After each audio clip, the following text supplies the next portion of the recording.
Hi everybody, Mr. Kenward here. Figured we should have maybe a heart-to-heart conversation about how things are going in our houses. For some of us, the feedback that we've heard has been that things are going pretty well, that our kids are doing well with their curriculum, they're on top of the Zoom sessions, they're getting the necessary work done during the week, some even hungry for more. So fantastic. If you have that motivated learner in your house, I think that's a great thing and good for you. Some people, however, have been telling a different story. We've been getting different feedback that has suggested that it's a struggle. I know it's a struggle in my house. I'm assuming it's a struggle to some degree in most houses. So I just wanted to take a moment to recognize that, to be able to let you know that I hear you, that we hear you, that it's a challenge. And so with that, I know how you're getting different assignments sent home on a weekly basis.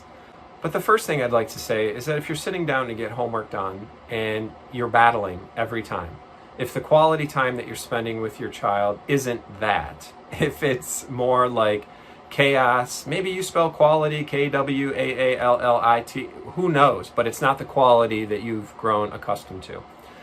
Whatever the case, we want to recognize that the homework and that the assignments that are being put forward, although needing to be completed, are not end of the world things. So if you get too deep into an assignment and there's just arguing and chaos and frustration, abandon it, leave it, walk away from it, come back to it at a different time. Email the teacher, tell her, this didn't get done today. We've been really struggling to get through this. We're trying our best. We're trying to set up workstations in the home that are independent. We're trying to set up a schedule every day. We're trying to do all of those things right, but it's still not working. That happens. It happens in my house. It's happening in my house. I'm not my best self right now. I'm trying to do a job, just like so many of us. All of you are doing jobs. Whether you have 9 to 5, 40 plus hour a week jobs outside of the home, or you work inside the home, whether you're the homemaker, whether you're the one that's responsible for cooking. Nobody's not working right now. Everyone is working. And we have to honor that, and we have to respect the fact that this is not easy. You've heard this word ad nauseum, unprecedented times. Yeah, got that. It's difficult. And so I just wanted to take a moment to let you know that I get it, that we get it, the teachers get it, and that if you're struggling with getting the homework done, stop. And with that, let's talk about this. You heard me say something a little bit earlier about schedules and setting up desks or workstations for our kids. Those are all great things. But the reason behind some of those suggestions comes down to things like anxiety. Anxiety really lives in places that are unpredictable. You know, whether you have your planner, whether you write out your schedule every day, whether you write it out on the chalkboard every day. I mean, it's the reason that school works well for a lot of kids, because it's an incredibly predictable environment. They know what's coming next. So when we talk about things like schedules, it's to alleviate anxiety.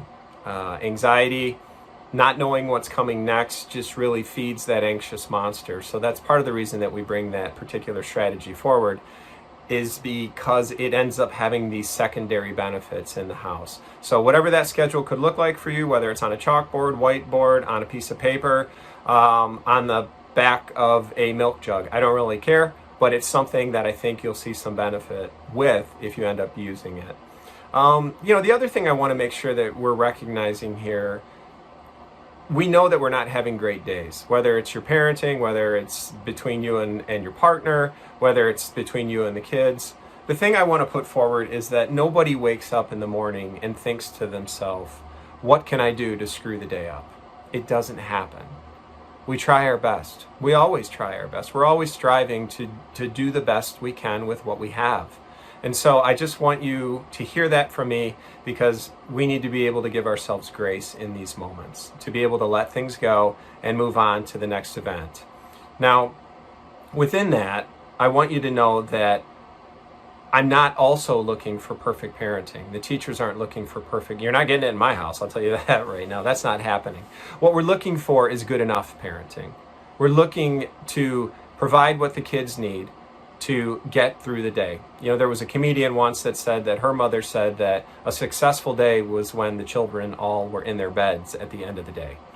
Not saying that that should be the bar that we necessarily set, but let's be honest, some days are like that. Some days it looks exactly like that. Some days the kids were on technology all day. It's not what I planned, but it's what happened. And you know what? They're okay. They're going to survive. They're going to be just fine. We start again the next day and we try to set things up in a different way. So again, good enough parenting is really what we're shooting for right now.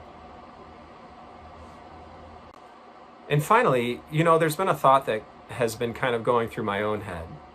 I look at this situation and think to myself, well, this is just like a snow day. I mean, this is like vacation, right? This is summer. Why is this so difficult? And the reason is, it's none of those things. Vacations, you can plan. You can leave. You can go to Disney World. You can go to Spain. You can go to Traverse City. Heck, go down to Ohio. It doesn't matter. Vacations are vacations because we can do all the things that we want to do. And now we're being told we can't do all the things that we want to do. So it's not like a vacation. It's not like a snow day because now we have responsibilities and obligations. It's not just hey, let's look at the snow and go outside and play in the snow with our neighbor friends because we can't do any of that. It's just different. I mean, everything about this is not normal. And I think that's why it's so important to recognize that our responses kind of are normal. When we're freaking out, it's a little bit normal because this is a lot like grief. And we know from all the studies, from everything we know about having family members pass, that the grief reaction, whatever reaction we have, is a normal reaction. Be patient with yourselves. Be kind. And the last thing I just want to say, please reach out to me.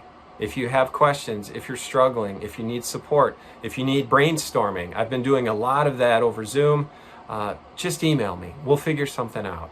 My email, ckenward@egrps.org. Thanks, guys. Hang in there. We got this.